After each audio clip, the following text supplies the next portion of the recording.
اب گاؤں والے سوچنے لگے کہ ابو الحسن کو کس کے پاس بھیجا جائے، کیونکہ اگر ابو الحسن کو ہم نے ایسے ہی چھوڑ دیا تو ابو الحسن جو کہ 7 سال کی عمر کا ہے، یہ کسی نہ کسی ایسے انسان کے ہاتھ میں لگ جائے گا جو یا تو ابو الحسن کو کسی بازار میں بیچ دے گا یا پھر اپنا غلام بنا کر رکھے گا۔ لہٰذا اب ہم ابو الحسن کے باپ کے احسان کو نہیں بھول سکتے، لہٰذا ہم ابو الحسن کو کسی ایسے گاؤں کے سلجھے آدمی کے پاس حوالے کریں گے جو ابو الحسن کی اچھی پرورش کر سکے، ابو الحسن کو وہ سہولیات، وہ چیزیں دے سکے جو ابو الحسن کو پہلے 7 سال کی عمر تک حاصل کرتا رہا، تاکہ اس کو اپنے باپ کی کمی محسوس نہ ہو۔ یہ دیکھ کر سارے گاؤں والے حیران و پریشان ہو گئے، کیونکہ اس گاؤں میں کوئی ایسا آدمی نہ تھا جو ابو الحسن کی وہ ضروریات پوری کر سکے جو اس کا باپ پوری کرتا آ رہا تھا، کیونکہ وہ ایک سردار کا بیٹا تھا اور اس کی ضروریات بھی بہت بڑی تھی۔ لیکن 7 سال کی عمر میں ابو الحسن بھی یہ بات سمجھ چکا تھا کہ اس کی زندگی بڑی مشکل ہونے والی ہے۔ ابو الحسن گاؤں والوں کی گفتگو سن رہا تھا اور ایک کونے میں بیٹا پریشانی کی حالت میں خود کو اتنا کمزور محسوس کر رہا تھا۔ سارے گاؤں والے آپس میں مشورہ کر رہے تھے کہ اب کیا کیا جائے، تو اتنے میں ایک لوہار جو کہ اسی ہی گاؤں میں رہتا تھا وہ بول اٹھا اور کہا، چھوٹا منہ اور بڑی بات، لیکن اے گاؤں والوں، تم جانتے ہو کہ میں نے بڑی ہی پسند کے ساتھ شادی کی تھی۔ میں اپنی بیوی سے بہت محبت کرتا ہوں۔ ہماری شادی کو ہوئے 10 سال ہو گئے ہیں، لیکن ابھی تک ہمیں کوئی اولاد نہیں ہوئی۔ میں اپنی بیوی کو بہت سمجھاتا ہوں کہ اللہ تعالیٰ جلد نہ صحیح دیر سے ہی ہمیں اولاد سے ضرور نوازے گا، لیکن میری بیوی بس یہی کہتی ہے کہ ہماری قسمت میں اولاد لکھی نہیں، اور اسی پریشانی کی حالت میں وہ خود کو بہت نقصان پہنچا رہی ہے اور دن بدن کمزور اور بیمار ہوتی جا رہی ہے، اور مجھے ڈر ہے کہ کہیں میری بیوی ایک دن مجھے چھوڑ کر نہ چلی جائے۔ پہلے ہی مجھے اولاد کا غم ہے، اور اب اگر میری بیوی مجھے چھوڑ کر چلی گئی تو میں تو جیتے جی مر جاؤں گا۔ تو گاؤں والوں نے کہا، تم سیدھی سیدھی بات بتاؤ، آخر کیا کہنا چاہتے ہو؟ تو اتنے میں اس لوہار نے کہا، حضور، میں ابو الحسن کو اپنا بیٹا بنا کر اپنے گھر میں لے جانا چاہتا ہوں۔ یہ سن کر سارے گاؤں والے حیرانی کے ساتھ لوہار کو دیکھنے لگے۔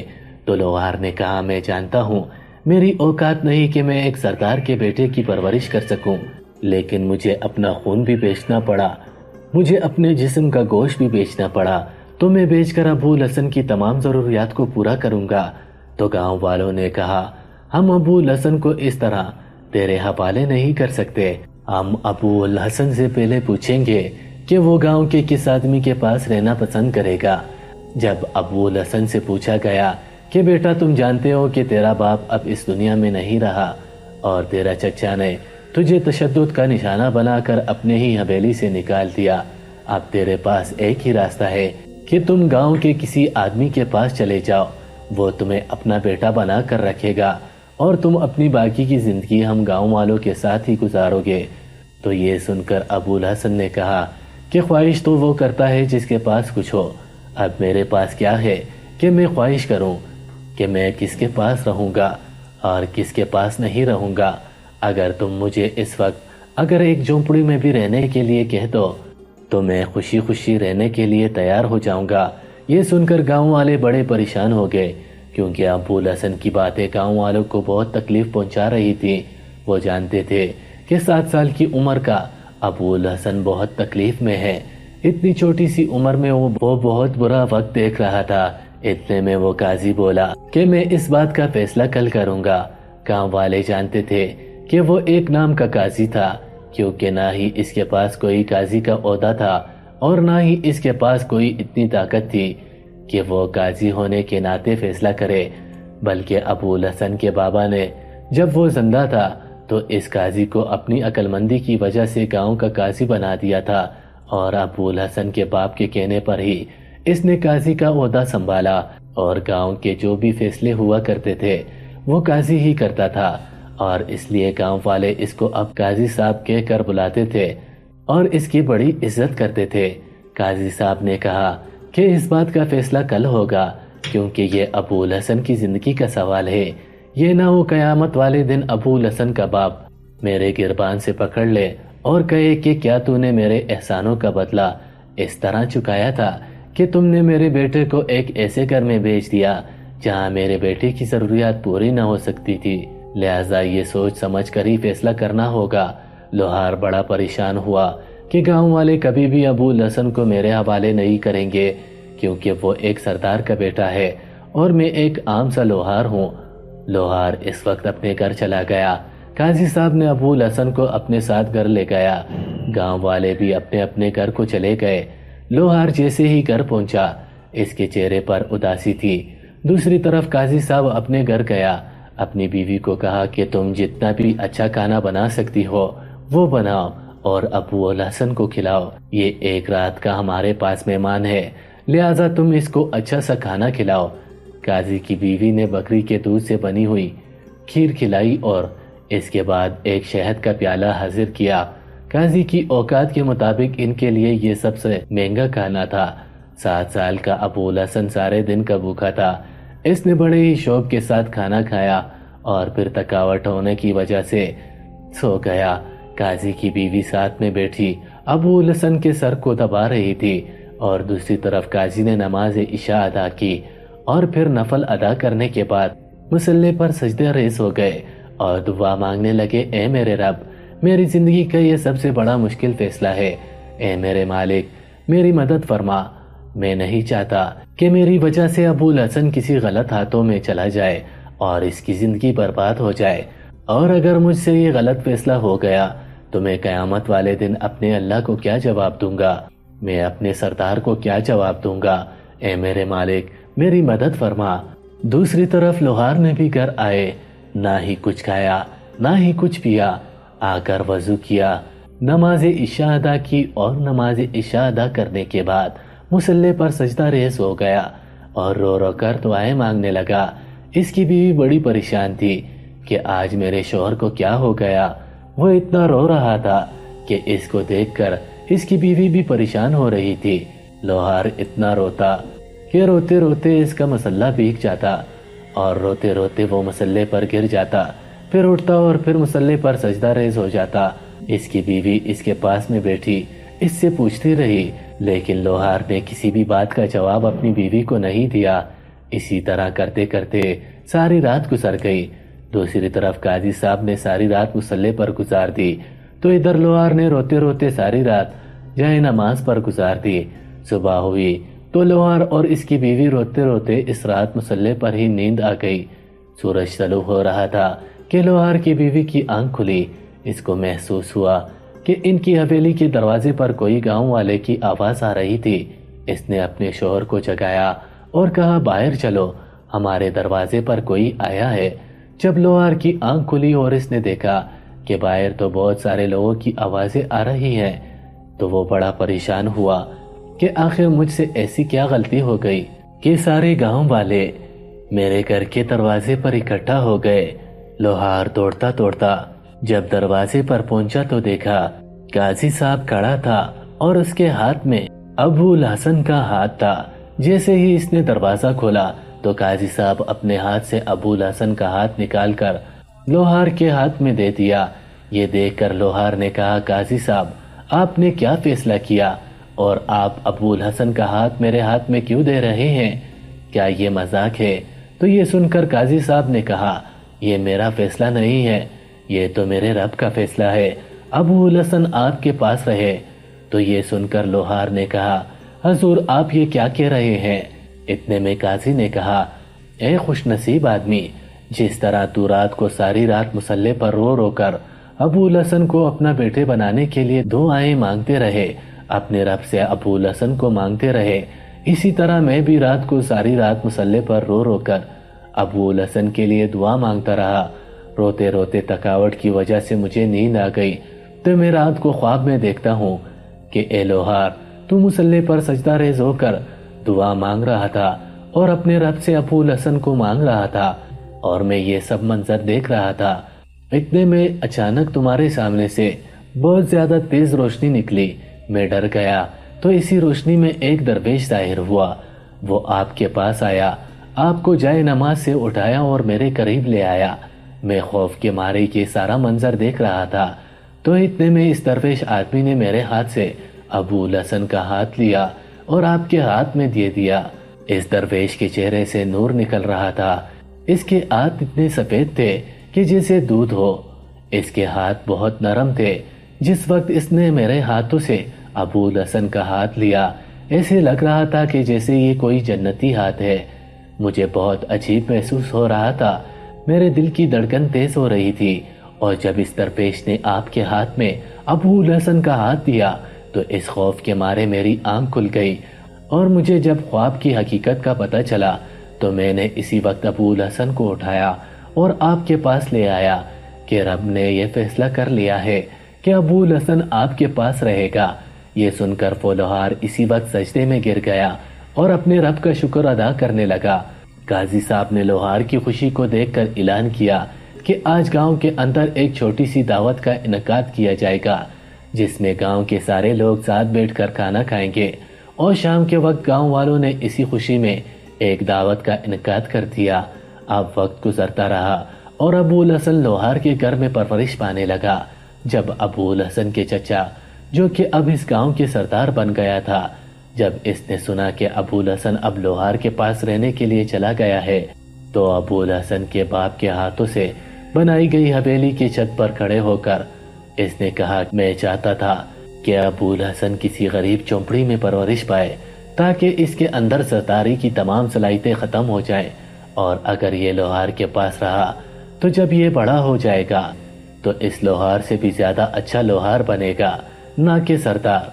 اور اسی طنزیہ مسکراہٹ کے ساتھ مسکرا رہا تھا، لیکن ابو الحسن کے باپ کا ایک وفادار سپاہی، جو کہ کسی مجبوری کی وجہ سے اس ظالم سردار کے ساتھ تھا، وہ یہ سب باتیں دیکھ اور سن رہا تھا۔ وہ اسی وقت دوڑتا ہوا ابو الحسن کے پاس آیا اور کہا، بیٹا، تیرا چچا یہ کہہ رہا تھا کہ ابو الحسن بڑا ہو کر ایک اچھا لوہار بنے گا، نہ کہ سردار۔ یہ بات تم ذہن میں رکھو گے کہ وقت کے ساتھ تم نے اس کی بات کو غلط ثابت کرنا ہے۔ اس کے بعد وہ سپاہی چلا گیا۔ ابو الحسن، جو کہ اب 7 سال کی عمر میں تھا، یہ بات اس کے دل میں بیٹھ گئی، اور اس نے اپنے باپ کو کہا، بابا جان، میں پڑھنا چاہتا ہوں۔ لوہار نے پہلے سے بھی زیادہ محنت کرنا شروع کر دی۔ وہ دن کا آدھا دن پہلے کام کرتا تھا، تو اب وہ صبح صبح نکل جاتا اور شام کے وقت آتا اور ابو الحسن کو شہر کے ایک اچھے سے مدرسے میں پڑھانے کے لیے بھیج دیا، اور چند دنوں کے اندر ابو الحسن کے آنے جانے کے لیے ایک اچھی سی گھوڑی خریدی، اور اب ابو الحسن ہر روز گھوڑی پر سوار ہو کر جاتا اور واپس گھر آ جاتا۔ وقت گزرتا رہا اور لوہار نے ابو الحسن کی ہر ضروریات کا خیال رکھا، اور وقت گزرتے گزرتے جب ابو الحسن کی عمر تقریباً 17 سال ہوئی تو ابو الحسن نوجوان ہو چکا تھا اور اس کی مدرسے کی تعلیم بھی مکمل ہو چکی تھی۔ قاضی صاحب کو اپنے فیصلے پر فخر ہوتا کہ میرا فیصلہ بالکل درست تھا۔ وقت گزرتا رہا۔ ایک دن ابو الحسن کا باپ یعنی کہ لوہار اپنی دکان پر کام کر رہا تھا۔ اتنے میں اس کے پاس اپنا ایک تاجر دوست آیا، جو کہ اس لوہار کی خنجر کی تعریف سن کر لوہار سے خنجر خریدنے کے لیے آیا تھا، اور اس نے باتوں باتوں میں ابو الحسن کے بارے میں پوچھ لیا، کیونکہ وہ جانتا تھا کہ ابو الحسن اب لوہار کا بیٹا بن چکا ہے۔ اس تاجر دوست نے کہا کہ اگر ابو الحسن کے مدرسے کی تعلیم مکمل ہو چکی ہے تو تم میرے ساتھ ابو الحسن کو چند ماہ بھیج دو۔ میں ابو الحسن کو تجارت کے ہر طریقے سکھا دوں گا، اور جب یہ مکمل کام سیکھ جائے گا تو پھر یہ اچھا تاجر بن جائے گا، اور چند ہی سالوں میں یہ اپنی قسمت بدل ڈالے گا۔ یہ سن کر لوہار کو بڑی خوشی ہوئی، اور شام کے وقت اس نے اپنے بیٹے سے اس بات کا ذکر کیا تو ابو الحسن نے بھی اس بات میں دلچسپی ظاہر کی۔ اب وہ تاجر بھی جب بازار میں خرید و فروخت کرتا، تجارت کرتا، ابو الحسن اس کے ساتھ تھا، اور وہ ساری چیزوں کو بڑے ہی غور سے سنتا، اور جو کام وہ 3 ماہ میں سیکھ سکتا تھا اس نے 1 ماہ میں سیکھ لیا۔ 1 ماہ بعد ابو الحسن گھر لوٹا اور اپنے بابا کو خوشخبری سنائی کہ بابا، میں نے یہ سارا کام سیکھ لیا ہے، لیکن پریشانی کی بات یہ ہے، تجارت کرنے کے لیے ہمیں سونے کے سکوں کی ضرورت ہوگی، لیکن ہمارے پاس اتنی رقم نہیں کہ میں اپنی تجارت شروع کر سکوں۔ لوہار نے کہا، بیٹا، اتنے سالوں سے میں اتنی محنت اس لیے کر رہا تھا کیونکہ مجھے تیرے مستقبل کی فکر تھی، اور میں جانتا تھا کہ تیرے مستقبل بہتر بنانا ہے، تیرا خواب پورے کرنے ہیں، اس لیے میں اپنی زندگی کے ساری جمع پونجی فلاں صندوق میں کرتا آیا ہوں۔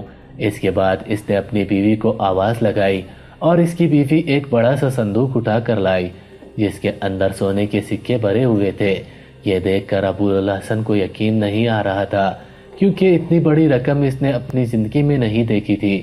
ابو الحسن نے وہ سونے کے سکے لیے اور اس تاجر کے ساتھ کام کرنا شروع کر دیا اور چند ماہ کے اندر اندر ابو الحسن بہت بڑا تاجر بن گیا۔ چند سال گزرے، گاؤں والوں نے دیکھا کہ ابو الحسن اب بہت بڑا تاجر بن گیا ہے۔ ابو الحسن کا شہر کے بڑے بڑے بازاروں میں کامیاب تاجروں کے نام میں شمار ہوتا ہے، لہذا ابو الحسن کو اس بات پر تیار کیا جائے کہ وہ گاؤں کے سرداری کے عہدے پر بیٹھنے کے لیے تیار ہو جائے۔ گاؤں والوں نے مل کر فیصلہ کیا اور جب ابو الحسن کو اپنے فیصلے سے آگاہ کیا تو ابو الحسن نے کہا کہ جب میں اس بات پر رضامندی کر لوں گا کہ میں گاؤں کا سردار بننے کے لیے تیار ہوں تو وہ میرا چچا جو کہ بہت ظالم اور سنگدل ہے، جس نے اتنے سالوں سے گاؤں والوں کو صرف تکلیفیں ہی تکلیفیں دی، اگر اس کو اس بات کی خبر لگ گئی تو وہ مجھے تو کچھ نہیں کہیں گے کیونکہ اسے پتا ہے کہ وہ میرا کچھ نہیں بگاڑ سکتا، لیکن وہ گاؤں والوں کو ضرور تکلیف پہنچائے گا۔ تو یہ سن کر گاؤں والوں نے کہا کہ اگر اب ہم نے آواز نہیں اٹھائی تو ہماری نسلیں بھی غلام ہو جائیں گی۔ جب ابو الحسن نے گاؤں والوں میں یہ شدت دیکھی تو وہ بھی تیار ہو گیا۔ جب اس بات کی خبر ابو الحسن کے چچا کو لگی کہ ابو الحسن مجھ سے میرا عہدہ چھیننے کے لیے تیار ہو گیا ہے کہ اس نے اپنے غنڈے کھڑے کر دیے اور گاؤں والوں کو ڈرانے دمکانے لگا کہ اگر تم نے ابو الحسن کو اپنا سردار مقرر کیا تو تم سب کی فصلوں کو تباہ کر دیں گے، تمہاری لڑکیوں کو اٹھا لیں گے، تمہارے ریوڑوں سے دمبے چرا لیں گے، تمہارے گاؤں کا پانی بند کر دوں گا۔ لیکن گاؤں والے نہیں ڈرے اور مقررہ وقت پر ابو الحسن کو اپنے گاؤں کا سردار بنا دیا گیا۔ جب اس کے چچا نے دیکھا مجھ سے میرے بھتیجے نے میرا عہدہ چھین لیا تو وہ آگ بگولا ہو گیا اور گاؤں والوں کے سامنے اس نے اپنے بھتیجے پر حملہ کر دیا۔ تو گاؤں والوں نے اس کو پکڑا اور پکڑ کر شہر کے قاضی کے پاس لے گئے۔ ابو الحسن نے قاضی صاحب کے پاس مقدمہ دائر کروایا اور جب شہر کے قاضی صاحب نے مکمل تحقیقات کرائی تو پتہ چلا کہ ابو الحسن کا چاچا ہی اپنے بھائی کا قاتل تھا، جو کہ سرداری کی لالچ میں اس نے آ کر اپنے بھائی کو قتل کروا دیا۔ اب قاضی صاحب نے ساری جائیداد ابو الحسن کے حوالے کر دی اور اس کو پھانسی کی سزا کا حکم سنا دیا۔ ابو الحسن نے اپنی خواہش کا اظہار کیا، میرے چچا کو گاؤں کی چوراہے پر پھانسی دی جائے تاکہ گاؤں والوں کو سکون ملے کہ آج ایک ظالم کو اس کے ظلم کی وجہ سے عبرت کا نشان بنا دیا گیا۔ قاضی صاحب نے ایک نئی سردار کی خواہش کو پورا کرتے ہوئے اس کے چچا کو گاؤں کے چوراہے پر پھانسی پر لٹکا دیا۔ چچا کو پھانسی پر لٹکنے کے بعد ابو الحسن نے گاؤں کا سارا نظام اپنے ہاتھوں میں لے لیا۔ گاؤں کے جو غریب لوگ تھے ان کی مالی امداد کی گئی، جن کے پاس فصل اگانے کے لیے زمین نہیں تھی ان کو زمین دی گئی، جن کے ریوڑوں میں بیڑ ختم ہو گئے ان کو نئے بیڑوں کے بچے دیے گئے، جن کے پاس اپنی بیٹیوں کو رخصت کرنے کے لیے رقم نہیں تھی ابو الحسن نے ان تمام نوجوان لڑکیوں کو رخصتی اپنی جیب سے کروائی۔ اب گاؤں والے خوش ہو رہے تھے کیونکہ ان کے برے دن ختم ہو گئے اور اچھے دن شروع ہو گئے تھے۔ وقت گزرتا رہا، ابو الحسن کو اپنے گاؤں پر سرداری کرتے ہوئے تقریباً 1 سال گزر چکا تھا۔ ایک دن گاؤں والوں نے دیکھا کہ ابو الحسن اپنے گھوڑے پر سونے کے سکوں کا صندوق لاد کر کہیں جا رہے ہیں۔ گاؤں کے قاضی نے پوچھا، بیٹا تم کہاں جا رہے ہو؟ تو ابو الحسن نے سلام کیا اور بغیر کچھ بتائے وہاں سے چلا گیا۔ گھوڑے پر دوڑتا دوڑتا ابو الحسن ایک گاؤں کے قریب ایک نہر کے کنارے پر جا پہنچا۔ جب نہر کے کنارے آباد گاؤں والوں نے یہ ایک نوجوان کو اپنے گھوڑے پر دیکھا تو وہ اس کے پاس آئے اور دور سے اس کو دیکھ کر کھڑے ہو گئے، کیونکہ ابو الحسن نے اپنے گھوڑے سے سونے کے سکوں کا صندوق اتارا اور اس نہر میں سکے بہانا شروع کر دیے۔ اب سارے گاؤں والے حیران ہو گئے کہ اگر یہ نوجوان چاہتا تو ہمارے گاؤں میں بہت سے لوگ غریب ہیں، ان کی مدد کر سکتا تھا، لیکن آخر اس نوجوان نے اتنا سارے سکے نہر میں کیوں بہا دیے؟ ابو الحسن وہاں سے چلا گیا۔ گاؤں کے چند نوجوان نہر میں کودے اور کوشش کی کہ ہم بھی سکے حاصل کر لیں، لیکن پانی کا بہاؤ بہت تیز تھا۔ وہ نہر گاؤں سے گزرنے کے بعد سیدھا ایک جنگل میں گزر جاتی تھی، لہذا نوجوان باہر نکل آئے کہ کہیں آگے کوئی جنگلی جانور ہم پر حملہ نہ کر دے۔ وقت گزرتا رہا اور دوسرے دن بھی ابو الحسن نے ایسا ہی کیا۔ ایک سونے کا صندوق سکوں سے بھر کر اس نہر میں اڈیل کر چلا گیا۔ ابو الحسن کے اپنے گاؤں والے بھی حیران ہوتے اور وہ گاؤں والے جو نہر کے گاؤں کے کنارے آباد تھے وہ بھی حیران ہوتے کہ آخر یہ نوجوان ہر روز آتا ہے، سونے کے سکوں کا بھرا ہوا صندوق نہر میں ڈال کر چلا جاتا ہے، لیکن کسی کی مدد نہیں کرتا۔ آخر وجہ کیا ہے؟ اب ابو الحسن کے گاؤں والوں نے سوچا کہ قاضی صاحب کو کہتے ہیں، قاضی صاحب اس معاملے کا پتہ لگا سکتے ہیں۔ گاؤں کے درخت کے نیچے بیٹھ کر گاؤں والوں نے مشورہ کیا اور ابو الحسن کو اپنے پاس بلایا۔ ابو الحسن حاضر ہوا اور کہا، قاضی صاحب مجھے بلانے کی وجہ کیا تھی؟ تو قاضی صاحب نے کہا، بیٹا ہم جانتے ہیں کہ آج تک تو نے کوئی ایسا غلط کام نہیں کیا، لیکن پچھلے چند دنوں سے تم ہر روز سونے کے سکوں سے بھرا ہوا صندوق لے کر جاتے ہو اور فلاں گاؤں کے قریب نہر ہے، اس میں جا کر بہا دیتے ہو۔ آخر اس کے پیچھے وجہ کیا ہے؟ یہ رقم تم غریبوں پر بھی استعمال کر سکتے ہو۔ تو ابو الحسن نے کہا، قاضی صاحب کیا میں نے پہلے کبھی غریبوں کی مدد نہیں کی؟ کیا آپ بتائیں کبھی کوئی غریب بھوکا سویا ہے؟ تو قاضی صاحب کا سر جھک گیا، کیونکہ سب گاؤں والے جانتے تھے کہ کبھی ابو الحسن نے کسی بھی گاؤں کے غریب کو اکیلا نہیں چھوڑا۔ سارے گاؤں والے خاموش ہو گئے کیونکہ ابو الحسن نے کسی کو کوئی جواب نہ دیا۔ وقت گزرتا رہا، گاؤں والوں کا تجسس بڑھنے لگا، لیکن ابو الحسن نے کبھی کسی کو اپنے راز کے بارے میں نہیں بتایا۔ جب وقت گزرتا رہا، دوسری طرف وہ گاؤں والے بھی حیران ہوتے کہ ایک نوجوان ہر روز آتا ہے، سونے کے سکوں سے بھرا ہوا صندوق نہر میں اڈیل کر چلا جاتا ہے۔ آخر وجہ کیا ہے؟ آخر نہر کے اندر سکے ڈالنے کی وجہ کیا ہے؟ کسی کو کچھ سمجھ نہیں آ رہا تھا۔ جب ان گاؤں والوں نے دیکھا کہ یہ نوجوان اب اس طرح نہیں بتائے گا، تو وہ اپنا مقدمہ لے کر سلطان صلاح الدین ایوبی رحمۃ اللہ علیہ کے پاس پہنچ گئے اور سلطان کو بتایا، حضور ہمارے گاؤں فلاں پہاڑیوں کے قریب ایک نہر گزر رہی ہے، اس کے پاس میں آباد ہے، اور حضور سب سے بڑی حیرانی کی بات یہ ہے کہ ہمارے نہر کے قریب ایک نوجوان ہر روز عصر کے وقت آتا ہے، سونے کے سکوں سے بھرا ہوا صندوق اڈیل کر چلا جاتا ہے، لیکن کسی بھی غریب کی مدد نہیں کرتا۔ آخر وجہ کیا؟ حضور آپ اس نوجوان کو اپنے پاس بلائیں اور اس سے اس کے راز کے بارے میں پتہ کریں۔ سلطان صلاح الدین ایوبی رحمۃ اللہ علیہ نے جب اس نوجوان کے بارے میں پتہ لگایا تو سلطان کو معلومات ملی کہ وہ نوجوان کوئی عام انسان نہیں بلکہ بہت بڑے گاؤں کا ایک کامیاب سردار ہے، جس کی رعایا اس سے بڑی خوش ہے اور وہ گاؤں بہت ترقی یافتہ ہے۔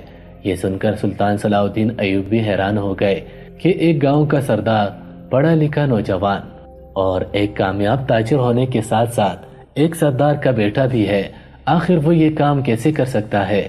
اس بات پہ سلطان صلاح الدین ایوبی کو بہت تجسس ہونے لگا اور سلطان صلاح الدین ایوبی رحمۃ اللہ علیہ نے حکم دیا کہ اس نوجوان سردار کو میرا پیغام پہنچایا جائے کہ وہ کل صبح میری عدالت میں حاضر ہو جائے۔ جب سلطان صلاح الدین ایوبی رحمۃ اللہ علیہ کا پیغام اس تک پہنچا تو وہ اگلی صبح سلطان صلاح الدین ایوبی رحمۃ اللہ علیہ کی عدالت میں پہنچ گیا۔ اس تجسس کے مارے ابو الحسن کے اپنے گاؤں والے بھی سلطان صلاح الدین ایوبی رحمۃ اللہ علیہ کی عدالت میں پہنچ گئے اور وہ دوسرے گاؤں والے بھی جمع ہو گئے۔ انہیں یقین تھا کہ یہ نوجوان ضرور سلطان کو اس راز کے بارے میں بتائے گا، لیکن جب سلطان صلاح الدین ایوبی رحمۃ اللہ علیہ نے ابو الحسن سے پوچھا تو اس نے کہا، حضور میری ساری دولت آپ کے لیے قربان ہے، حتیٰ کہ میری جان بھی آپ کے لیے قربان ہے، لیکن حضور یہ میرا اور میرے رب کے درمیان ایک راز ہے اور میں اس راز کے بارے میں کسی کو نہیں بتا سکتا۔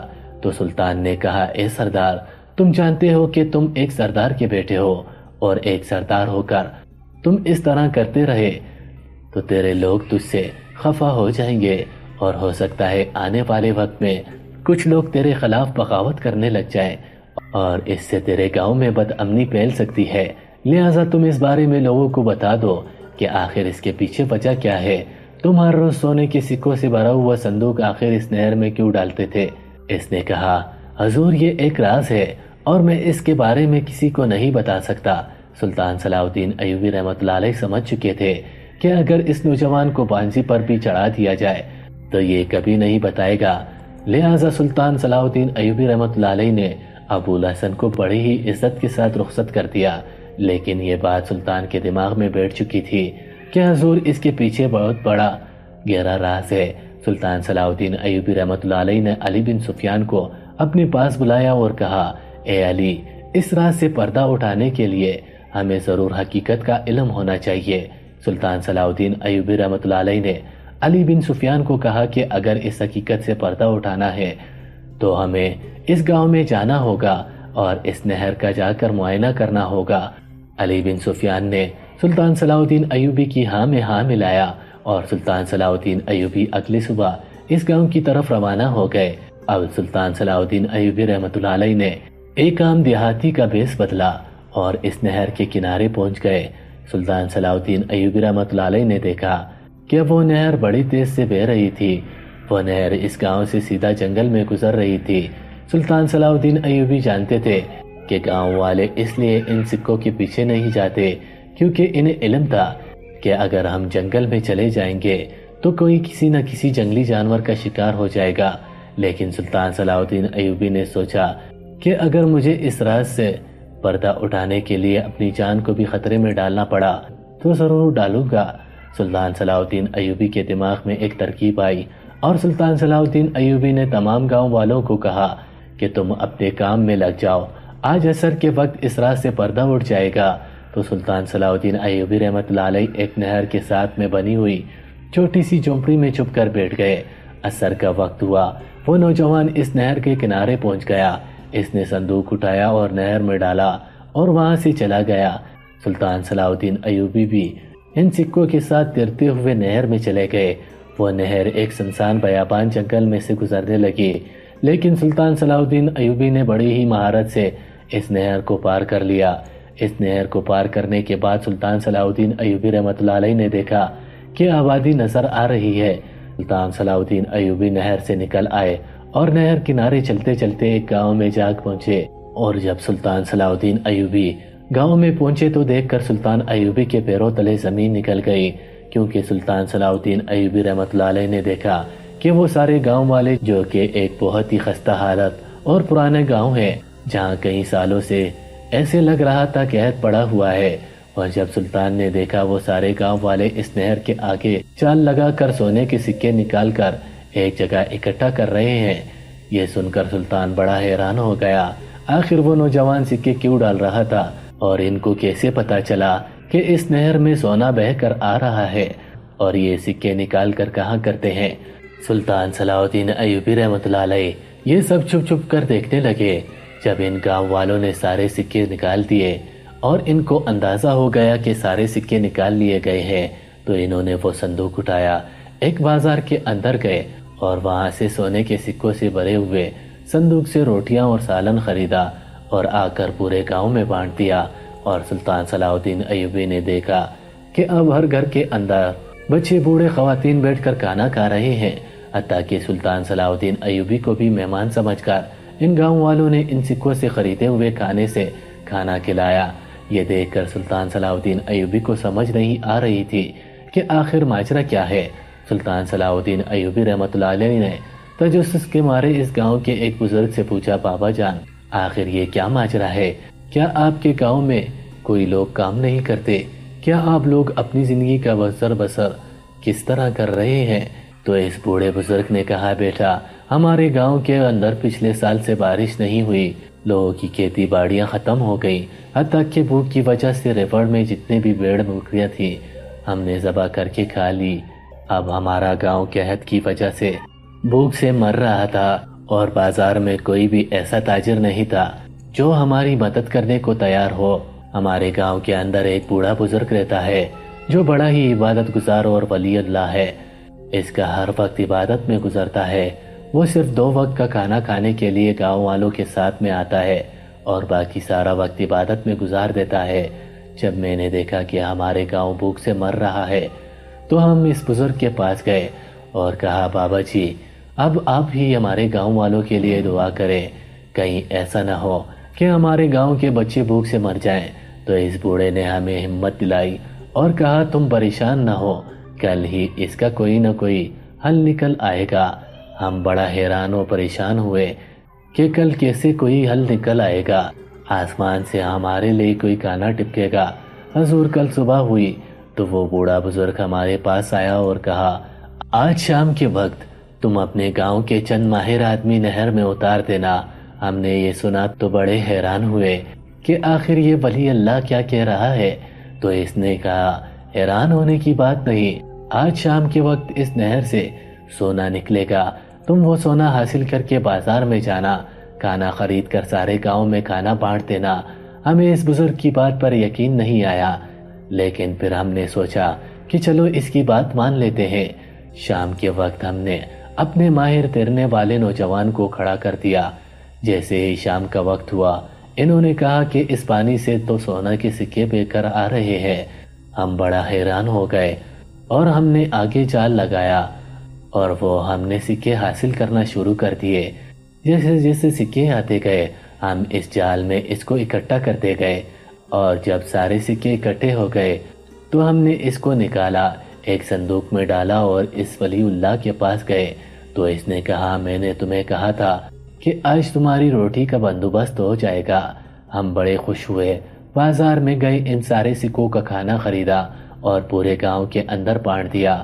پہلے لوگ ایک دن کھانا کھاتے اور پھر بھوکے سو جاتے، لیکن اس ساری رات گاؤں والوں نے پیٹ بھر کر کھانا کھایا اور اس کے لیے ولی اللہ بزرگ کو دعائیں دینے لگے۔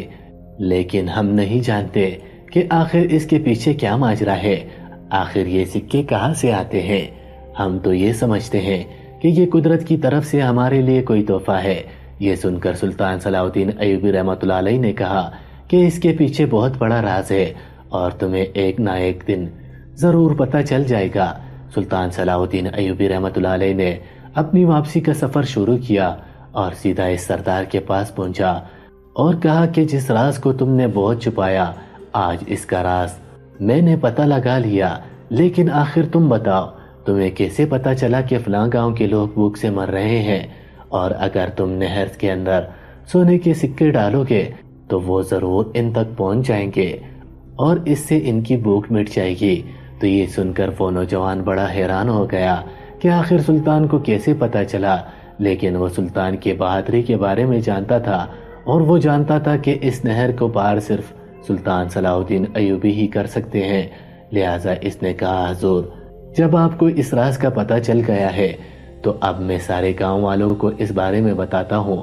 ابو الحسن نے کہا سلطان معظم ایک رات میں سو رہا تھا کہ ہر تھوڑی دیر بعد میں بے چینی سے میری آنکھ کھل جاتی، میں بڑا حیران ہوتا، ایک پانی گھونٹ کا پیتا پھر سو جاتا، پھر تھوڑی دیر میں بے چینی ہوتی اور میری آنکھ کھل جاتی۔ آخرکار مجھے سمجھ نہیں آ رہا تھا آخر وجہ کیا ہے۔ میں نے وضو کیا، وضو کرنے کے بعد نماز نفل ادا کی، نماز نفل ادا کرنے کے بعد میں مصلی پر بیٹھا عبادت کر رہا تھا کہ اسی مصلی پر ہی مجھے نیند آ گئی۔ رات کو میں خواب میں دیکھتا ہوں کہ ایک بوڑھا بزرگ مجھ سے آ کر کہتا ہے بیٹا میرے گاؤں والے بھوک سے مر رہے ہیں، میری مدد کرو۔ حضور میں بڑا حیران و پریشان ہوا کیونکہ وہ یہ لفظ کہہ کر غائب ہو گیا۔ میری آنکھ کھل گئی، میں بڑا حیران و پریشان ہوا کہ آخر وہ بوڑھا بزرگ کہاں رہتا ہے، کس گاؤں کی بات کر رہا تھا۔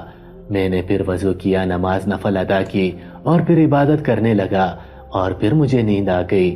تو پھر وہ بزرگ خواب میں آیا اور کہا بیٹا گاؤں والے بڑے ہی خوددار ہیں، وہ تم سے اپنے ہاتھوں سے مدد نہیں لیں گے، لہٰذا کل شام کے وقت تم فلاں نہر میں جا کر سونے کے سکے اڈیل دینا، تیری مدد ان تک ضرور پہنچ جائے گی۔ میں جانتا تھا کہ وہ بزرگ کوئی ولی اللہ ہے اور یہ خواب سچا ہے، اور میں نے سوچا کہ یہ ایک راز ہے اور اس راز کو راز ہی رہنا چاہیے۔ مجھے نہیں پتا تھا کہ وہ گاؤں کہاں آباد ہے، کیا میرے سکے ان تک پہنچتے بھی ہیں یا نہیں۔ بس میں ان سے اس ولی اللہ کے حکم پر عمل کیا اور اس لیے میں ہر روز اس نہر پر جاتا، سونے کے سکے اڈیل کر واپس آ جاتا۔ میں نہیں جانتا کہ وہ سکے کس کے پاس جا رہے ہیں۔ یہ سن کر سلطان صلاح الدین ایوبی نے کہا کہ تیری بات بالکل درست ہے، اور پھر سارے گاؤں والوں کو پتہ چل گیا کہ آخر اس نہر کے اندر ہر روز ابو الحسن سونے کے سکے کیوں بہاتا تھا۔ مزید اچھی ویڈیوز کے لیے ہمارے چینل کو ضرور سبسکرائب کر کے بیل آئیکن پر کلک کر لیجئے گا تاکہ آئندہ آنے والی ہر ویڈیو کا نوٹیفیکیشن آپ کو پر وقت ملتا رہے۔ وما علینا الا البلاغ المبین۔